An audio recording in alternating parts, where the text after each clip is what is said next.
ಅಧಿಕಾರ ದುರುಪಯೋಗ, ಸೃಜನ ಪಕ್ಷಪಾತ ಆರೋಪ, ಕೆಪಿಎಸ್ಸಿ ಅಧ್ಯಕ್ಷ ಶಿವಶಂಕರಪ್ಪ ಅಮಾನತು, ರಾಷ್ಟ್ರಪತಿಗಳ ಕ್ರಮಕ್ಕೆ ರಾಜ್ಯಪಾಲರ ಶಿಫಾರಸು.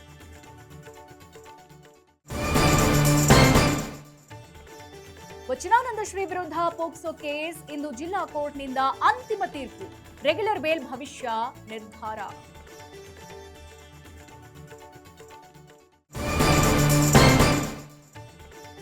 ರಾಮಮಂದಿರ ಹುಂಡಿ ಲೂಟಿ ಕೇಸ್, ಸಿಬಿಐ ತನಿಖೆ ಕೋರಿ ಅರ್ಜಿ, ಸುಪ್ರೀಂ ಕೋರ್ಟ್ನಲ್ಲಿ ಇಂದು ಅರ್ಜಿ ವಿಚಾರಣೆ.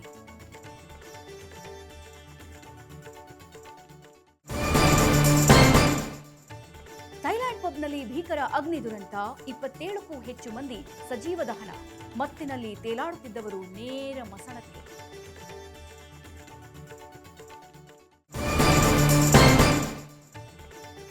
ಲವ್ ಮ್ಯಾರೇಜ್ ಆಗಿ 4 ತಿಂಗಳಿಗೆ ಸುಸೈಡ್, ಶಿಕ್ಷಕಿ ನವ ವಿವಾಹಿತೆ ಸಾವಿನ ಸುತ್ತ ಅನುಮಾನ, ಬೆಂಗಳೂರಿನ ಕಾಮಾಕ್ಷಿಪಾಳ್ಯದಲ್ಲಿ ಘಟನೆ.